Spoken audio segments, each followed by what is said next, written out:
Tingnan nyo ito mga kalangga, yung mga bonsai nila dito. Sobrang ganda.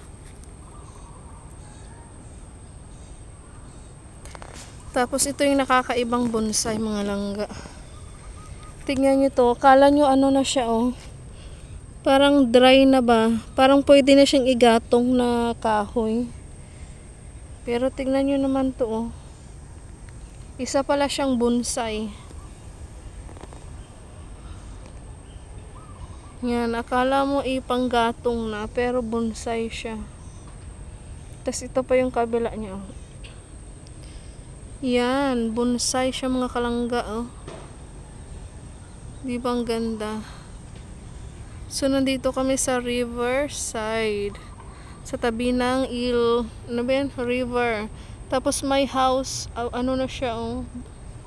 May bahay-bahay na doon. Tapos sa kabila naman ay para siyang restaurant. Pwedeng mag-party-party. Tapos ito na siya. Ito yung dating mini golf course. Sayang, pinagtatanggal nila yung mga ginawa nilang extra, ano ba yun? Extratura ba yung tawag doon? Sculpture ba yun? Mga pinagtatanggal nila. Tapos ito yung pinalit nila oh. Parang mga bahay-bahay na ano siya. Ano tawag ba dito? Yung parang pinahulma nila sa bahay-bahay kubo. Kahit munti ang halaman doon ay sari-sari. Pero maganda siya tignan ah. Yan oh. Yan ang pinalit nila sa mini golf dito na mga ginawa nila. Para na siya nag-abandon tuloy. Mas maganda dati yung ano dito, yung golf course. Ngayon hindi na siya gaano kaganda. Ayan. Tingnan nyo yung mga bonsai dito, mga langga. Let's go. Ayan na.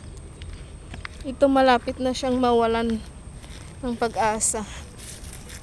Pero ito mga kalangga, o tignan nyo naman, napakaganda ng bonsai na ito. Super ganda. Gandang-ganda ako talaga dito. So, nandito lang yung mga langga sa nandito na yung sa tabi ng kalsada, pero walang nagnanakaw. Nakawin ba naman nila yan?